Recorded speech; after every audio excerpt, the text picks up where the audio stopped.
आज फिर रात के 8 बजते ही जैसे किसी निर्दयी घड़ी की टिक टिक ने मेरे दिल पर चोट मारी हो, मेरे पति आर्यन अपनी चमकीली नई मॉडल की गाड़ी में जाकर बैठ गए थे। इस गाड़ी की कीमत और रुतबा ही वो पहली चीज थी जिसने मुझे आर्यन की तरफ खींचा था। और अब वो मेरे और हमारे 4 महीने के रिश्ते के विपरीत सुबह 6 बजे ही घर लौटकर आने वाले थे। यह सोचकर ही मेरा दिल एक भारी पत्थर की तरह डूबने लगा था। हमारी शादी को 4 महीने हो चुके थे। पहले 3 महीने तो जैसे खुशियों की बहार, एक खूबसूरत सपना थे जब आर्यन मेरे साए की तरह साथ होते थे। पर अब मेरा आर्यन मुझसे दूर भागने लगा था। जैसे ही रात का अंधेरा दुनिया को अपनी चपेट में लेता, वो अपनी गाड़ी में जाकर बैठ जाते। मुझे नहीं पता था कि वो पूरी रात कहाँ गुजारते थे, क्या करते थे। सुबह 6 बजे घर लौटते तो थकान से चूर होते, उनके चेहरे पर परेशानी और पीलापन छाया होता, और घर आते ही बिस्तर की गोद में चले जाते। मैं इस उबाऊ रूटीन और इस चुप्पी की दीवार से तंग आ चुकी थी। एक दिन जब आर्यन सुबह घर आकर गहरी नींद सो गए तो मैंने उनकी गाड़ी की तलाशी लेने का पक्का इरादा कर लिया था। यह मेरा पहला कदम था उस अंधे शक की पुष्टि की तरफ जो मेरे अंदर पल रहा था। मैंने इधर उधर गाड़ी की चाबी खोजी, उनकी पैंट की जेबों में, मेजों पर, अलमारियों में, लेकिन वो कहीं नहीं मिली। मुझे लगा शायद वो लापरवाही में गाड़ी में ही छोड़ आए हों।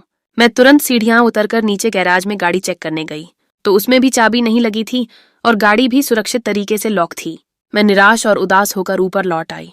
दोपहर के 3 बजे जब आर्यन जागे तो उनकी आंखों में अभी भी रात भर की थकान का अक्स था। मैंने हिचकिचाते हुए, आवाज में डर और जिज्ञासा को छुपाते हुए उनसे गाड़ी की चाबी के बारे में पूछा। मेरा सवाल सुनते ही जैसे किसी ने चिंगारी फेंक दी हो, वो तुरंत भड़क उठे। उन्होंने बहुत गुस्से से मुझे घूरा, उनकी आंखें लाल हो गईं और बोले, तुम्हारा मेरी गाड़ी से क्या काम है? ये सवाल तुम्हारे मुंह से दोबारा न सुनूं। चाबी मैंने तुमसे छुपा कर रखी थी। खबरदार, आज के बाद तुम्हारे मुंह से गाड़ी का जिक्र न सुनूं। आर्यन की बातें सुनकर मेरा दिल तो बहुत दुखा, जैसे किसी ने शीशे को चकनाचूर कर दिया हो, पर उनके इस सख्त और असामान्य रिएक्शन ने मेरे शक पर मुहर लगा दी। मुझे यकीन हो गया था कि वो मुझसे कोई बहुत बड़ा, गंभीर राज छुपा रहे हैं जिसकी हिफाजत वो पागलों की तरह कर रहे थे। उसी दिन मैंने ठान ली थी कि आर्यन का राज तो मैं जानकर ही रहूंगी, चाहे इसके लिए मुझे कितनी ही मेहनत और चालाकी क्यों न करनी पड़े। मैंने उस दिन का बहुत इंतजार किया, एक सही मौके का। आज जब उस अप्रिय घटना को 18 दिन गुजर चुके थे तो मैंने अपनी तबीयत खराब होने का नाटक किया। मैं जोर जोर से चिल्लाने लगी कि मेरे पेट में तेज दर्द है। मेरी नकली तकलीफ की आवाज सुनकर आर्यन लगभग भागते हुए मेरे पास आए। उनकी माथे पर परेशानी का पसीना था, वो बहुत परेशान दिख रहे थे। वीडियो पर आगे बढ़ने से पहले यदि आपने हमारे चैनल को सब्सक्राइब नहीं किया है तो कृपया सब्सक्राइब करें और उसके बगल में घंटी को चालू करें। उन्होंने जल्दी और घबराहट में मुझसे पूछा, क्या हुआ पायल, तुम ठीक तो हो? मैंने दर्द से कराहते हुए, जैसे शरीर का हर अंग दुख रहा हो, कहा, मेरे पेट में भयानक दर्द है, मुझे तुरंत डॉक्टर के पास ले चलो। आर्यन बहुत घबरा गए थे। उन्हें तुरंत यकीन आ गया था। उन्होंने जल्दी से गाड़ी निकाली, मुझे उसमें सावधानी से बिठाया और गाड़ी स्टार्ट कर दी। गाड़ी में बैठते ही अभी गाड़ी गैराज से बाहर ही निकली थी कि मुझे तेज मितली होने लगी। गाड़ी से इतनी गंदी और अजीब सी बू आ रही थी कि मेरा दम घुटने लगा था। वह बू गाड़ी के महंगे इंटीरियर, अंदरूनी वातावरण से बिल्कुल मेल नहीं खाती थी। मैं तुरंत समझ गई कि इस बदबू के पीछे भी कोई न कोई राज छिपा हुआ है। यह बू किसी मछली या सड़ी हुई चीज की तरह थी जो मेरे नथुनों में घुसकर दिमाग को सुन्न कर रही थी। आखिरकार जब अस्पताल आया तो मुझे सुकून मिला। डॉक्टर ने मुझे पेट दर्द की दवा दी और हम वापस चल पड़े। वापसी पर भी मैं उस बदबू की वजह से बहुत बेचैन थी। मुझे लग रहा था कि मैं उल्टी कर दूंगी, पर मैंने आर्यन पर बिल्कुल भी जाहिर नहीं होने दिया कि मुझे गाड़ी से बू आ रही है। अगर मैं पूछती तो वो कोई झूठ बोल देते और आगे के लिए सावधान हो जाते, इसलिए मैं खामोश ही रही, अपने खोजी मिशन को जारी रखने के लिए। घर का दरवाजा आया तो उन्होंने मुझसे चिंता भरे लहजे में पूछा, अब कैसा महसूस कर रही हो? दर्द कम हुआ? मैं बोली, अब मैं बहुत बेहतर महसूस कर रही हूँ, धन्यवाद। आर्यन ने मुझे दवा खाने की ताकीद की और खुद दोबारा गाड़ी में जा बैठे, बिना किसी दूसरे शब्द या ख्याल के। मेरा दिल एकदम से मुरझा गया। मैंने सोचा, क्या होता अगर आर्यन आज की रात अपने रूटीन को छोड़कर मुझे समय देते, मेरा ख्याल रख लेते। आर्यन के रवैये से साफ जाहिर था कि अब उन्हें मुझमें किसी तरह की कोई दिलचस्पी नहीं रही थी। वो बस अपनी खुफिया गतिविधियों में व्यस्त थे। एक वो भी जमाना था जब आर्यन मेरे आगे पीछे घूमते रहते थे, एक आशिक मिजाज शहजादे की तरह। मैं अपने माता पिता की इकलौती बेटी हूँ, एक नाजों से पली हुई, और ईश्वर ने मुझे सौंदर्य भी बहुत दिया था। मेरी सादगी और खूबसूरती ऐसी थी कि आसपास के सब लोग मेरी मिसाल देते थे। इसी वजह से मैं खुद को किसी राजकुमारी से कम नहीं समझती थी। मेरे अंदर एक घमंड था। यूं तो मेरा ताल्लुक एक गरीब घराने से था। मेरे बाबूजी सब्जी विक्रेता थे और हमारा गुजारा बड़ी मुश्किल से होता था, लेकिन मैंने सारी जिंदगी तरसते गुजारी थी, ऐशो आराम और खुशहाल जिंदगी के लिए।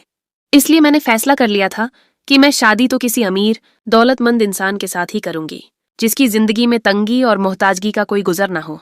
इसी जिद और लालच की वजह से मैंने अपने ममेरे भाई दीपक के साथ अपनी बचपन की मंगनी भी तोड़ दी थी। दीपक था तो बहुत अच्छा और मेहनती। उसका चरित्र बहुत पाक था, पर वो आटे की मिल में काम करता था और अपना गुजारा बड़ी मुश्किल से करता था, तो वो मेरे नवाबी और महंगे खर्च कैसे उठाता। मैंने प्रेम पर दौलत को तरजीह दी थी। इन्हीं दिनों हमारे मोहल्ले में एक नया लड़का आया। उसके पास अपनी गाड़ी भी थी। एक बड़ी दलील उसकी अमीरी की, और वो अच्छे खाते पीते घराने से लग रहा था। एक दिन मेरी बस छूट गई तो मैं पैदल ही कॉलेज जा रही थी, थकी हारी। उसने गाड़ी रोककर मुझे लिफ्ट दे दी। तभी हमारा परिचय हुआ था। उसने अपना नाम आर्यन बताया। सारे रास्ते वो फोन पर ही लगा रहा था। कभी किसी की कॉल आ रही थी तो कभी किसी की। वो लाखों की डील एक फोन कॉल पर कर रहा था। उसे बड़े बड़े ठेकेदारों के फोन आ रहे थे। मैं उसकी व्यावसायिक क्षमता और दौलत के प्रदर्शन से बहुत प्रभावित हुई थी और बस यही चाहा कि मेरा पति ऐसा ही हो, एक ताकतवर, अमीर और प्रभावशाली व्यक्ति। कुछ ही दिनों के बाद आर्यन का मेरे लिए रिश्ता आ गया। वो खुद अकेला ही आया था। मेरे बाबूजी बहुत नाराज हुए। उन्हें यह लापरवाही अच्छी नहीं लगी, पर उसने बड़े आत्मविश्वास से बताया कि मेरे माता पिता का देहांत हो चुका है। मैं अकेला जिंदगी गुजार रहा हूँ। मुझे एक अच्छी जीवन संगिनी की जरूरत है और पायल से बेहतर कोई नहीं हो सकती। मेरे आग्रह और जिद के हाथों मजबूर होकर बाबूजी को हाँ करनी ही पड़ी। मैं आर्यन के बारे में कुछ खास नहीं जानती थी। मैंने तो महज उनकी दौलत से प्रभावित होकर उनसे शादी कर ली थी। माँ और बाबूजी ने लाख बार समझाया था कि मानसिक शांति से बढ़कर कुछ नहीं होता, दौलत भी नहीं। ये टिकाऊ खुशी की बुनियाद है। पर तब पता ही नहीं था कि मानसिक शांति खो भी सकती है। माँ ने बड़ी दर्द भरी आवाज में कहा था, क्या पता जिस दौलत की खातिर तुम आर्यन को अपना रही हो वो तुम्हारे नसीब में ही ना हो। तब माँ की इन बातों ने मेरा बहुत दिल दुखाया था। मुझे लगा था कि वो ईर्ष्या कर रही हैं, पर अब मुझे हर गुजरते दिन के साथ महसूस हो रहा था कि आर्यन अपनी अय्याशियों में सारी दौलत गंवा देंगे और मुझे एक बार फिर से गरीबी में जिंदगी गुजारनी पड़ेगी। ऐसे ही फिक्र और परेशानी में दिन गुजर रहे थे और मैं एक गहरी दलदल में धंसती जा रही थी। आज फिर आर्यन सारी रात अपनी गाड़ी में गुजार कर आए थे। आज वो बहुत थके हुए थे। उनके होंठ सूखे और नीले पड़ रहे थे और बार बार खांस भी रहे थे। आते ही वो बिस्तर पर गिर पड़े, जैसे उनमें खड़े होने की हिम्मत न हो। मुझे उनकी तबीयत की फिक्र हो रही थी, पर उन्होंने मुझे अपने कमजोर हाथ से ढाढ़स दिया। मैं बिल्कुल ठीक हूं, बस थक गया हूं। आराम करूंगा तो ठीक हो जाऊंगा। मैं खामोश हो गई, पर मेरी आंखों में अनगिनत सवाल थे। आर्यन को बिस्तर पर लेटे कुछ ही पल हुए थे कि पूरा कमरा उनके खरांटों से गूंज उठा। मैंने अच्छी तरह तसल्ली की कि क्या आर्यन वाकई सो गए हैं। उनकी गहरी सांसों और बेजान शरीर ने इसकी गवाही दी।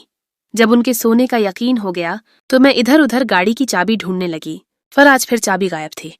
मैं निराश हो चुकी थी जब अचानक ही मेरी नजर आर्यन के कोट पर पड़ी, जो उन्होंने जल्दी में सोफे पर फेंक दिया था। मैंने जल्दी से कोट की तलाशी ली तो मुझे गाड़ी की चाबी मिल गई। मेरी खुशी की कोई इंतहा न रही। मुझे लगा कि मेरे हाथ में दुनिया की सबसे बड़ी दौलत आ गई है। मैंने जल्दी से चाबी उठाई और गाड़ी की तरफ भागी। मेरा दिल तेजी से धड़क रहा था। मैंने जल्दी से गाड़ी खोली। गाड़ी में से उठने वाली वही गंदी बू मुझ पर दोबारा हमला कर चुकी थी। उसकी तीव्रता पहले से भी ज्यादा थी। मैंने अपने दुपट्टे से नाक ढका और गाड़ी में घुस गई। मैं आज गाड़ी की अच्छी तरह तलाशी लेना चाहती थी। कोई छिपा हुआ सबूत तलाश करना चाहती थी। मैंने एक एक चीज गौर से देखी, गाड़ी की सीटों से लेकर खिड़कियों तक। फिर मैं गाड़ी के नीचे भी बैठ गई। फर्श की चादरों को हटाकर देखा। मैंने हर चीज का बारीकी से जायजा लिया। मुझे गाड़ी में सिवाय टिश्यू पेपर के डिब्बे और एक बिस्किट के पैकेट के सिवा वहां से कुछ न मिला। मुझे गाड़ी से उठने वाली सड़ी हुई बदबू का कोई सुराग नहीं मिला था। कोई मछली या सड़ी हुई चीज नजर नहीं आई। मैं निराश सी गाड़ी से बाहर निकल आई। अब मेरे पास आर्यन से पूछने के अलावा कोई हल नहीं था, पर मैं उनसे कुछ भी पूछना नहीं चाहती थी, क्योंकि वो फिर झूठ बोलते और आगे के लिए और सावधान हो जाते। इसलिए मैंने आर्यन का पीछा करने का फैसला किया। यही मेरे पास एकमात्र आखिरी हल बचा था। मैंने सोच लिया कि आज रात जब आर्यन घर से बाहर निकलेंगे तो मैं भी खामोशी से उनके पीछे ही घर से निकल जाऊंगी और देखूंगी कि वो कहाँ जाते हैं, उनकी क्या गतिविधियां हैं। शाम को आर्यन नींद से जागे तो वो तब भी कमजोर ही थे। उनका चेहरा पीला पड़ रहा था, उनकी आंखों के नीचे गहरे हल्के पड़ चुके थे। मैंने वजह पूछी तो बोले, थकान नहीं उतरी यार, बस शरीर टूट रहा है। खाना खाने के बाद आर्यन टीवी देखने बैठ गए। अब वो मुझसे बात तक नहीं करते थे। मैं खुद उनसे बात करती तो वो हूं हाँ में जवाब दे देते, वरना वो सारा दिन खामोश रहते थे। आर्यन की यही उदासीनता और अंदरूनी खोखलापन मुझे अंदर ही अंदर खाए जा रही थी। रात 8 बजे वो सामान्य रूटीन के मुताबिक गाड़ी लेकर निकल गए। मैंने तुरंत अपने पहले से तैयार किए गए प्लान पर अमल किया। मैंने एक टैक्सी ड्राइवर से आर्यन की गाड़ी का पीछा करने का कह दिया था। हम एक सही फासले पर उनके पीछे चले, लेकिन यह क्या, आर्यन तो एक बड़े से अस्पताल के सामने जाकर रुक गए। वो अस्पताल में चले गए, लेकिन मैं पर्दे में टैक्सी में ही बैठी उनका इंतजार करती रही। वो 2 घंटों के बाद अस्पताल से निकले तो उनके एक हाथ में एक शॉपर था। फिर आर्यन सारी रात सड़कों पर बेमकसद गाड़ी दौड़ाते रहे, कभी एक सड़क पर, कभी दूसरी पर। ये सब मेरे लिए बहुत हैरानी का कारण था। कोई डील नहीं, कोई खुफिया मुलाकात नहीं, सिर्फ अस्पताल और बेमकसद घूमना। मैं आर्यन के घर वापस आने से 1 घंटा पहले ही लौट आई थी, ताकि वो मुझे शक की निगाह से न देखें। आर्यन सामान्य तौर पर सुबह ही घर लौटे। उनके चेहरे से थकान साफ झलक रही थी। अलबत्ता आज उनके हाथ में वही शॉपर मौजूद था जो वो अस्पताल से लेकर निकले थे। मैंने अनजान बनकर, जैसे मुझे कुछ मालूम ही न हो, उनसे पूछा, इस शॉपर में क्या है, तुम ठीक तो हो? तो वो बोले, मुझे हल्का सा बुखार था, इसी वजह से शरीर में दर्द भी था, तो मैं डॉक्टर से दवाई ले आया हूं। आराम करूंगा तो ठीक हो जाऊंगा। आर्यन दवा खाकर सो चुके थे, जबकि मैं उनके सिरहाने बैठी उनके चेहरे का बारीकी से जायजा ले रही थी। मुझे उनके चेहरे पर एक गहरी तकलीफ और उदासी नजर आ रही थी। आर्यन कौन थे? आर्यन एक करोड़पति इंसान थे। इसके अलावा मैं उनके बारे में कुछ नहीं जानती थी। आर्यन मेरे पति तो थे, पर मेरे लिए वो बिल्कुल अजनबी थे। आज मेरे दिल में सवाल उठ रहे थे। क्या मैंने आर्यन के साथ शादी करके घाटे का सौदा किया था? क्या मेरी दौलत की इच्छा ने मुझे शांति और प्रेम से महरूम कर दिया था? पर मेरा दिल गवाही दे रहा था कि यह घाटे का सौदा नहीं था, क्योंकि उनके रवैये में एक अजीब तरह की पीड़ा थी। पर फिर भी मेरा दिल बहुत उलझ गया था। मैं नई नवेली दुल्हन थी। मेरे पति की मुझ में कम दिलचस्पी मुझे अंदर ही अंदर खाए जा रही थी। आर्यन का राज भी तो नहीं खुल रहा था। यूं ही समय गुजरता गया। आर्यन कमजोर होते चले गए। उनकी आंखों के नीचे हल्के गहरे पड़ गए और उनका जी मचलने लगा। वो भागकर बाथरूम की तरफ गए। मैं भी उनके पीछे गई तो यह देखकर मैं दहल ही गई थी कि उन्होंने खून की उल्टी की थी। वो भी बहुत ज्यादा डरे हुए थे, जैसे उन्हें अपनी मौत नजर आ गई हो। मैं उन्हें जल्दी से डॉक्टर के पास लेकर गई, जहां डॉक्टर ने हमें कमरे में बिठाया। उनके चेहरे पर गंभीरता और अफसोस था। डॉक्टर ने मुझे बताया, आर्यन को ब्लड कैंसर है, जो कि आखिरी स्टेज पर है, और उनके पास सिर्फ 1 महीने की जिंदगी बची है। इन्हें बचाना अब नामुमकिन है। ये बात सुनकर मेरे पांवों के नीचे से जमीन निकल गई। मेरा तो रो रो कर बुरा हाल हो चुका था। मुझे हर चीज से नफरत हो चुकी थी, उस दौलत से भी जिसकी खातिर मैंने यह शादी की थी। आर्यन अपनी बीमारी से वाकिफ थे, वो शुरू से ही जानते थे। वो अक्सर मुझे ढाढ़स दिया करते थे कि तुम फिक्र नहीं करो, सब ठीक हो जाएगा, ईश्वर की मर्जी से। उनके लहजे में खुद को मजबूत रखने की एक नाकाम कोशिश थी। एक दिन यूं ही मैं और आर्यन खामोशी से बैठे थे, जब वो बोले, उनकी आवाज में एक अजीब सी हार थी, पायल, मेरे मरने के बाद तुम अपनी माँ के घर चली जाना। तुम अब भी बहुत हसीन हो, तुम्हारी पूरी जिंदगी बाकी है।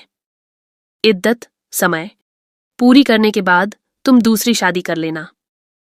इस शादी से तुम्हें कुछ नहीं मिला, लेकिन तुम्हारा दूसरा पति तुम्हें खूब खुशियां देगा। आर्यन की ये बातें हथौड़ी की तरह मेरे वजूद पर बरस रही थीं। मुझे ऐसा महसूस हुआ जैसे दुनिया खत्म हो गई हो। उस रात मुझ पर एक खुलासा हुआ, एक सच्चाई जिसने मेरे दिल की गहराइयों को छू लिया। मुझे तो आर्यन से बहुत ज्यादा प्रेम है। मैं तो समझती थी कि मैंने आर्यन से शादी महज उनकी दौलत की खातिर की थी। वो गलत था। मुझे तो आर्यन से सच्चा प्रेम हो चुका था। ये प्रेम समय के साथ, उनकी बीमारी और परेशानी के वक्त फलता फूलता गया था। मैं तो अपने पति के बिना रहने का कल्पना भी नहीं कर सकती थी। आर्यन का इलाज जारी था, पर डॉक्टर आशावादी नहीं थे। वक्त पर लगाकर उड़ रहा था। मैं चाहती थी कि किसी तरह वक्त थम जाए और मेरे पति को कुछ न हो, लेकिन मेरे चाहने से क्या हो सकता था। 15 दिन पलक झपकते गुजर चुके थे और पीछे सिर्फ 15 दिन बाकी रह गए थे। मैं सारी सारी रात रोती रहती, ईश्वर के सामने गिड़गिड़ाती, पूजा से न उठती। मैंने अपनी जिंदगी में कभी किसी के लिए इतनी दुआ नहीं की थी जितनी मैंने इन दिनों अपने पति के लिए की। वक्त बहुत तेजी से गुजरा था। एक दिन मैं और आर्यन बैठे एक दूसरे को ढाढ़स दे रहे थे जब उन्हें डॉक्टर की कॉल आई। वो डॉक्टर से बात कर रहे थे जब मेरे कान उन पर ही लगे हुए थे। क्या वाकई मेरी बीमारी का इलाज मिल गया है? उनकी आवाज में एकदम से खुशी और हैरानी थी। वो खुशी से उछल पड़े, जबकि मेरा तो दिल खुशी से फटने वाला हो गया था। मैंने ईश्वर का धन्यवाद किया। आर्यन अभी भी डॉक्टर के साथ ही बात कर रहे थे। मेरे इलाज पर खर्च कितना आएगा? नहीं नहीं डॉक्टर साहब, ये तो बहुत ज्यादा है। मुझे नहीं करवाना इलाज। आर्यन ने इतना कहकर फोन बंद कर दिया था। मैं हैरत में डूबी हुई उनके उतरे हुए और बुझे हुए चेहरे को देख रही थी। मैं बोली, क्या हुआ आर्यन? इलाज पर खर्च की तुम क्या बात कर रहे थे? तुम तो करोड़पति इंसान हो। तुम्हारे लिए इलाज कहाँ मुश्किल है? अपनी जान से बढ़कर भी कोई चीज है? वो मेरी बात सुनकर रो पड़े और बोले, मेरा इलाज बहुत महंगा होगा, इतना महंगा कि इस इलाज के बाद मैं करोड़पति नहीं रहूंगा। मुझे यह आलीशान घर तक बेचना पड़ जाएगा, हम गरीब हो जाएंगे। उनकी आवाज में दौलत खो देने का बहुत डर था। आर्यन की बातों ने मुझ पर एक बड़ा खुलासा किया था। दौलत और पैसा तो दूसरी चीजें हैं। यह ऐशो आराम तभी अच्छी लगती है जब हमारा दिल अंदर से खुश हो। मैंने एक भी पल की देरी की बिना प्रेम की गहराई से कहा, तो बेच डालें सब कुछ। मुझे तुम्हारी जिंदगी हर चीज से ज्यादा अजीज है। हम साथ होंगे तो सब कुछ दोबारा बना लेंगे। लेकिन वो नाना ही करते रहे। फिर बोले, पायल, मैं इन सुख सुविधाओं के बिना रहने की कल्पना भी नहीं कर सकता। अगर मैंने अपनी जिंदगी बचाने के लिए इन सब चीजों को दांव पर लगा भी दिया तो मैं तुम्हें क्या दूंगा? तुम तो गरीबी से बहुत नफरत करती हो। तुमने अपनी बचपन की मंगनी भी इसीलिए तो तोड़ी थी, क्योंकि तुम्हारा मंगेतर गरीब था। आर्यन की बातें सुनकर मैं हक्का बक्का रह गई। भला उन्हें कैसे मालूम हुआ था कि मेरी मंगनी के बारे में? किसने बताया था? लेकिन उस वक्त मैंने इन बातों पर जरा भी ध्यान नहीं दिया था। मैं बोली, आर्यन, मैं तुम्हारे साथ झोंपड़ी में भी रह सकती हूँ, लेकिन मैं तुम्हारे बिना नहीं रह सकती। मेरी खुशी तुम्हारी सेहत में है। आर्यन मुस्कुरा दिए। उन्होंने अपना इलाज करवाने की हाँ भर ली। आर्यन ने अपनी आलीशान कोठी बेच दी और अब हमने 2 मरले का छोटा सा मकान किराए पर ले लिया था। लेकिन बहरहाल ये मकान मेरे माता पिता के निजी घर की निस्बत फिर भी अच्छा था और मेरे लिए बड़ी तब्दीली थी। आर्यन हर रोज अपना इलाज करवाने के लिए अस्पताल जाते, पर मेरे लाख आग्रह करने पर भी वो मुझे साथ नहीं लेकर जाते थे। आर्यन कहते थे, तुम मेरी हालत नहीं देख पाओगी। यूं आहिस्ता आहिस्ता आर्यन की सेहत बेहतर होने लगी थी। मुझसे हर सुख सुविधा छिन गई थी। बड़ा घर, अच्छा खाना, खूबसूरत कपड़े और काम वाली नौकरानी। लेकिन मुझे इस सब का कोई मलाल नहीं था। बस मेरा पति ठीक हो गया था, मेरे लिए यही सबसे बड़ी दौलत थी। लेकिन आर्यन ने मुझसे वादा किया था कि वो यह सब ऐशो आराम एक बार फिर मेरी झोली में डाल देंगे। राज का आखिरी पर्दा और मछुआरे का प्रेम आर्यन अब बिल्कुल पहले जैसे हो गए थे, ठीक ठाक। उनके चेहरे पर ताजगी लौट आई थी। उन्होंने फिर वही गतिविधियां शुरू कर दी थीं। वो अब फिर हर रात गायब होने लगे थे। गाड़ी को वैसे ही लॉक लगाए रखते थे। मैंने दौलत की कुर्बानी बर्दाश्त कर ली, गरीबी की तरफ लौटना बर्दाश्त कर लिया, पर मैं यह बेरुखी बर्दाश्त नहीं कर सकती थी। मुझे इस शादी से मिला ही क्या था? न पति का प्रेम जैसा पहले था और न ही दौलत।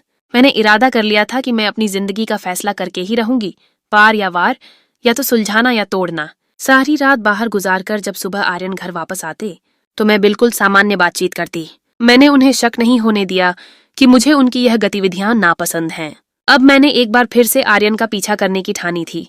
मैंने सोच लिया था कि अब मैं हर रात फाश करके ही रहूंगी। उस रात आर्यन फिर घर से निकल गए। मैं भी उनके पीछे ही निकल पड़ी।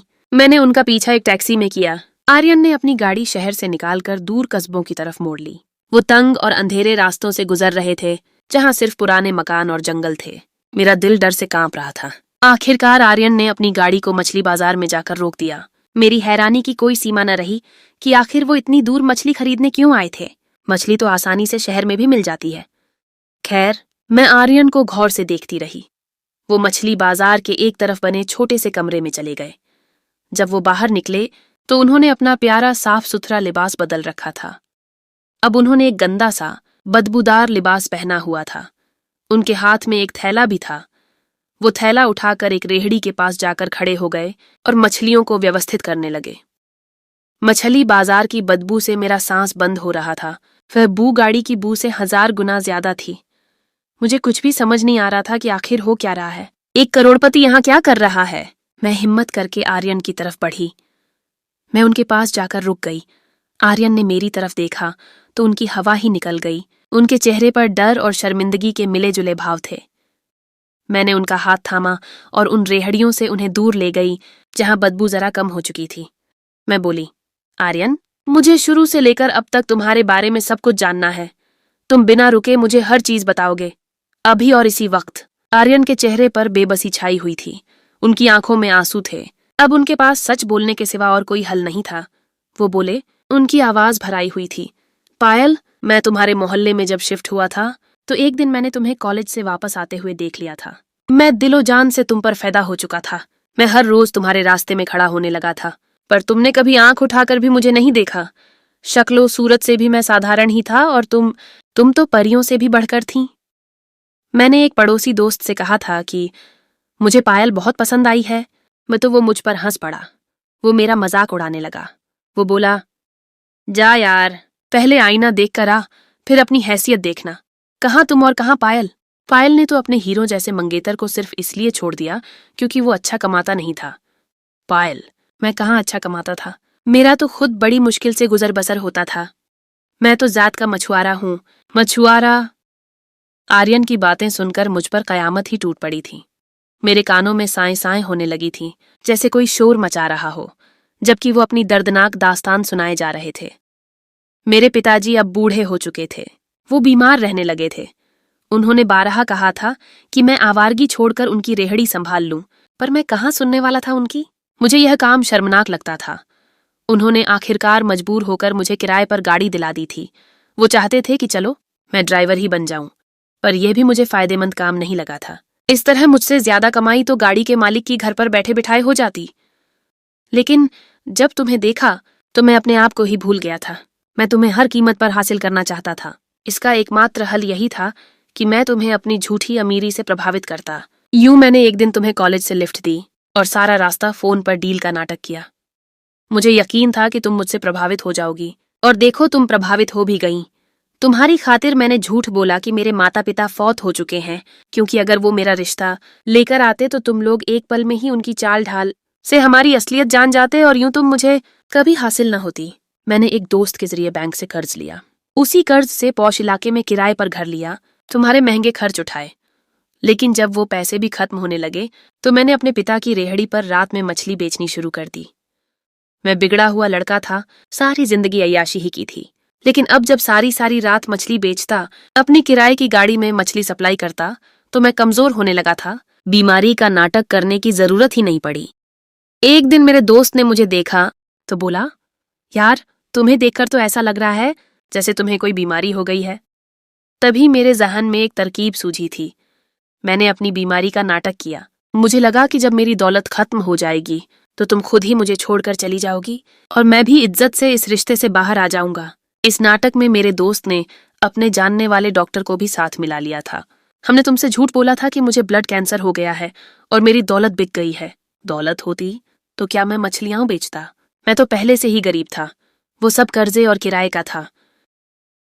मैंने जो कुछ भी किया है वो तुम्हारी मोहब्बत में ही किया है। अब यह तुम पर निर्भर है कि तुम मेरा सच सुनकर मेरे साथ कैसा सलूक करोगी।